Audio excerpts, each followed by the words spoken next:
हिंदी द्वार ज्ञान का सागर चैनल में आपका स्वागत है। हम जो निबंध इस समय पढ़ रहे हैं वह दिनकर जी द्वारा रचित संस्कृति है क्या निबंध है। आज हम इस निबंध के 5वें भाग को पढ़ेंगे। पिछले वीडियो में हमने जाना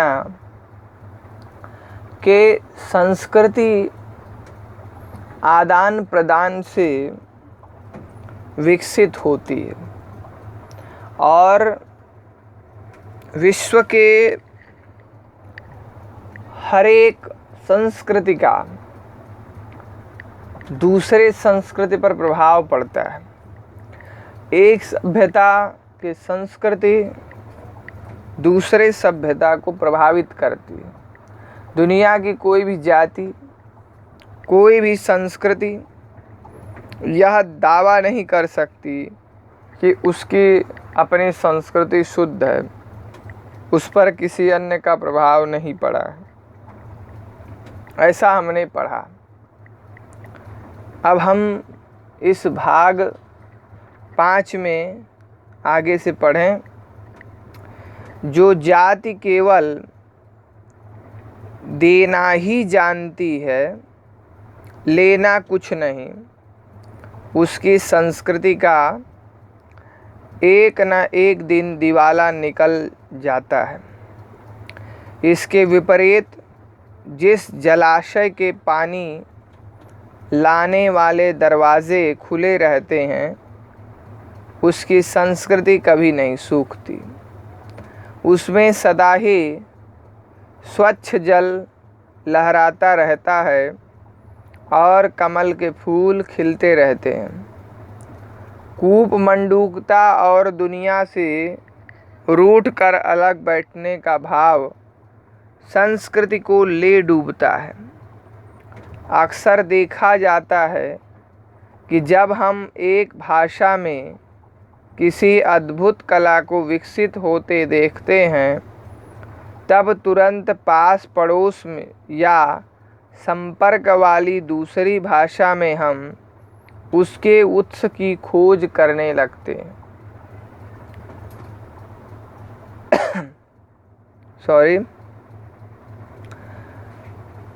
पहले एक भाषा में शैली और कीट्स पैदा होते हैं, तब दूसरी भाषा में रवींद्र उत्पन्न होते हैं।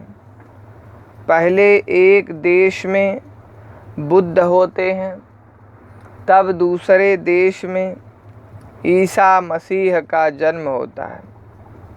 अगर मुसलमान इस देश में नहीं आए होते तो उर्दू भाषा का जन्म नहीं होता और न मुग़ल कलम की चित्रकारी ही यहाँ पैदा हुई होती।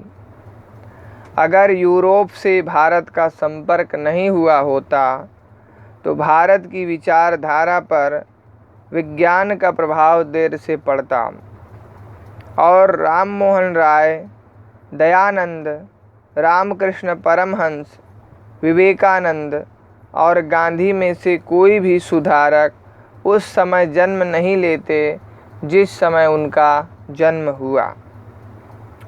जब भी दो जातियां मिलती हैं, उनके संपर्क या संघर्ष से जिंदगी की एक नई धारा फूट निकलती है, जिसका प्रभाव दोनों पर पड़ता है। आदान प्रदान की प्रक्रिया संस्कृति की जान है और इसी के सहारे वह अपने को जिंदा रखती है। इस पैराग्राफ में हमने जो पढ़ा उसको समझा जाए। दिनकर जी कह रहे हैं कि जो जाति, यहाँ जाति का अर्थ हम कास्टिज्म से नहीं लेंगे, यहाँ जाति का अर्थ राष्ट्रीयता से, नेशनलिटी से लगाएं। तो जो भी देश है दुनिया के, अगर वह देश केवल देना ही जानते हैं, वह राष्ट्रीयता केवल देना ही जानती है, लेना कुछ नहीं जानती, तो उसकी संस्कृति का एक ना एक दिन दिवाला निकल जाता है, यानी उसकी संस्कृति का विकास नहीं हो पाता है, उसमें खालीपन आ जाता है, रिक्तता आ जाती है। इसके विपरीत कहते हैं कि जिस जलाशय के पानी लाने वाले दरवाजे खुले रहते हैं, यानी जिस तालाब से, नदी से हमेशा पानी हम लेते रहते हैं या कुएं से, तो उसकी संस्कृति कभी नहीं सूखती, यानी उसका पानी कभी नहीं सूखता। उसमें सदा ही स्वच्छ जल लहराता रहता है और कमल के फूल उसी में ही खिलते रहते हैं, यानी उसी का विकास होता है। जो संस्कृति लेना देना करती है, आदान प्रदान करती है, उसी का विकास होता है। और जो संस्कृति आदान प्रदान नहीं करती है, उसका विकास नहीं होता है। वह जमे हुए तालाब के समान जो है रह जाती है। और कहते हैं कि कूप मंडूकता, जैसे कुएं का मेढक होता है, वह कुएं के अलावा बाहरी दुनिया के बारे में नहीं जानता है। और कह रहे हैं कि उस तरह की अगर बुद्धि लेकर के और दुनिया से रूठ जाएं कि नहीं साहब दुनिया खराब है, दुनिया हमारे मन मुताबिक नहीं चल रही है, हमारी संस्कृति उच्च है, हम ही सबसे बड़े हैं, ऐसा जब हम अपने अंदर भाव रख लें तो हमारी संस्कृति क्या होगी? विकसित नहीं होगी, बल्कि वह डूब जाएगी। ऐसी बुद्धि वाला मनुष्य, ऐसी विचारधारा वाला मनुष्य अपनी संस्कृति को डुबा देता है। यहाँ मनुष्य ही नहीं, पूरी की पूरी राष्ट्रीयता, पूरी की पूरी एक राष्ट्रीय जाति, जैसे हिंदुस्तानी जाति है, भारतीय जाति है, यह पूरी की पूरी, मैंने आपको उदाहरण देने के लिए कहा है कि पूरी की पूरी उसकी संस्कृति क्या होती है? नष्ट हो जाती है। अक्सर देखा जाता है कि जब एक भाषा में किसी अद्भुत कला को विकसित होते देखते हैं, कोई नया काम हुआ किसी दूसरी एक भाषा में, तो उसका प्रभाव उसके संपर्क में आने वाली या उसके पास पड़ोस की दूसरी भाषाओं पर भी पड़ जाता है। और उस भाषा में उसके उत्स, यानी उसका सोर्स कहाँ है, कहाँ से उस भाषा में इसको ग्रहण किया जा सकता है, इसको खोजने की परंपरा चालू हो जाती है कि कहाँ से यह परंपरा हमारी भाषा में, हमारी संस्कृति में, हमारे बात व्यवहार में या हमारे देश में मौजूद है या नहीं है, हम इसकी तलाश करने लगते हैं।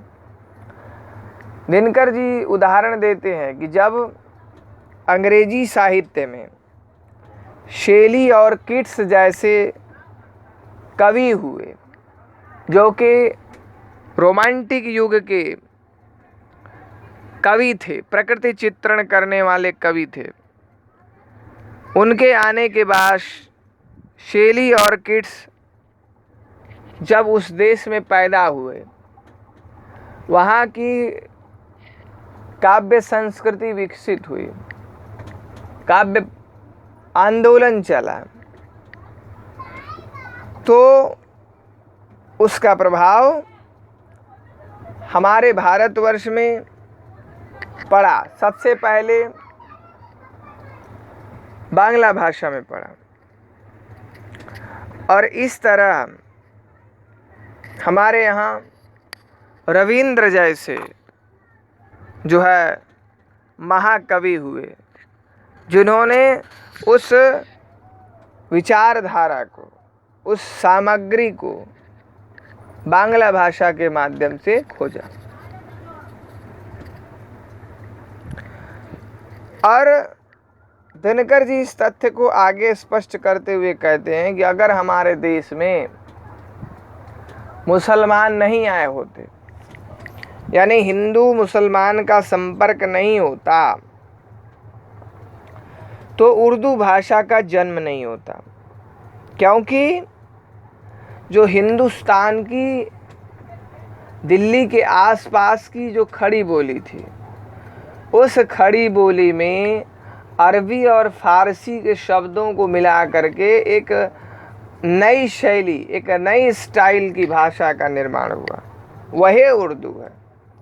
और यह सबसे पहले मुगल राजाओं के शिविरों में, सैनिक छावनियों में बोली जाती थी, इसलिए इसका जो शुरुआती नाम था ज़बान-ए-उर्दू मुअल्ला था।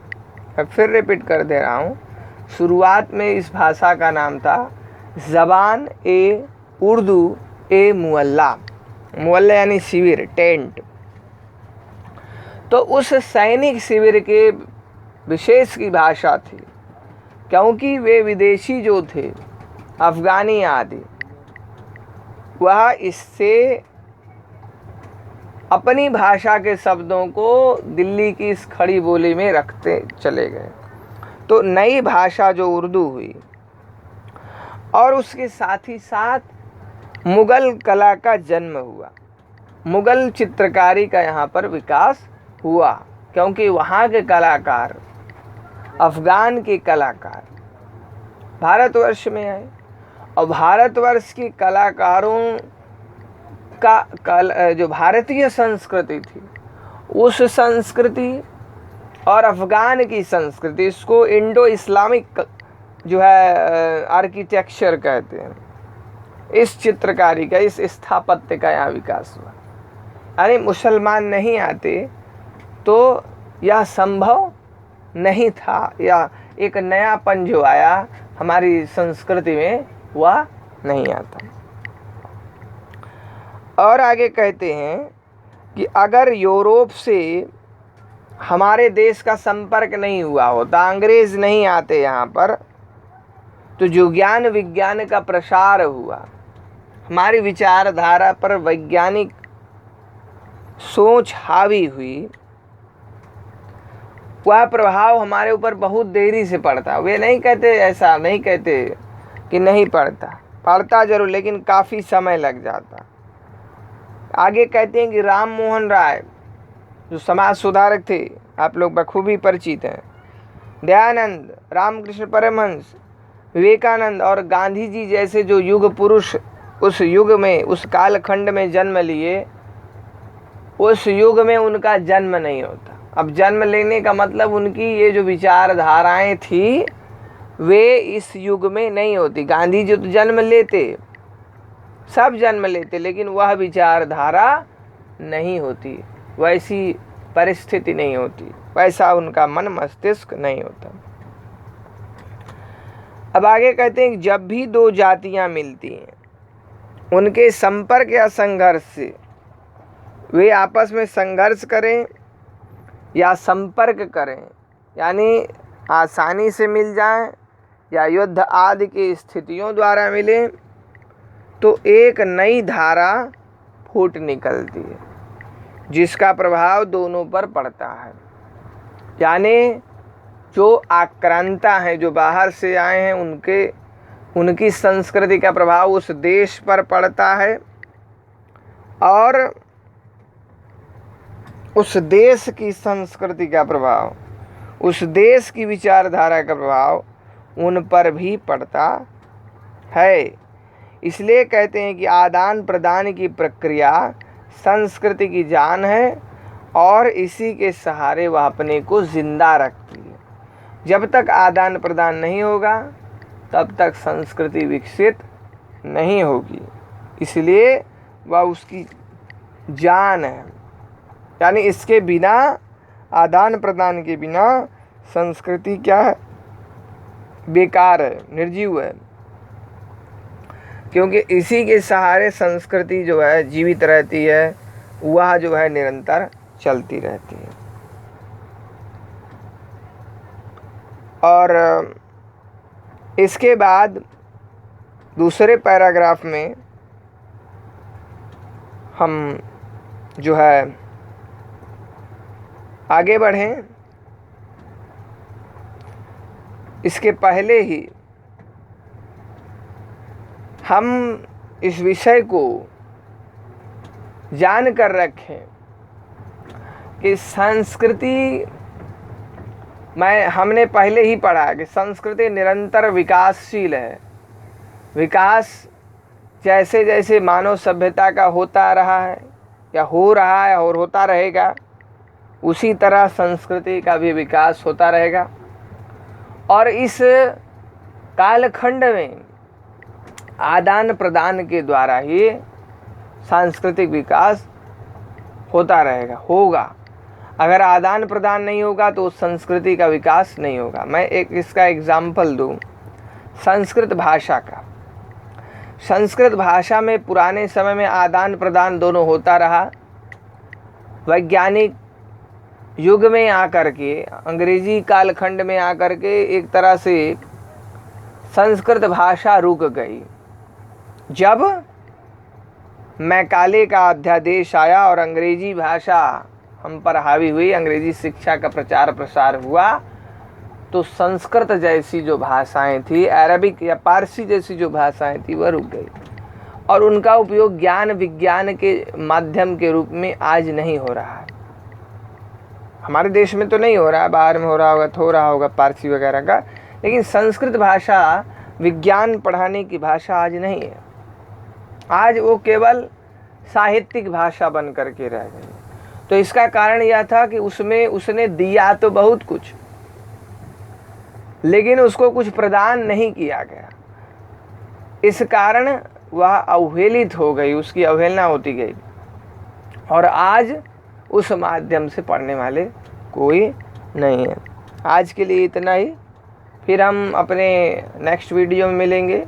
तब तक के लिए धन्यवाद।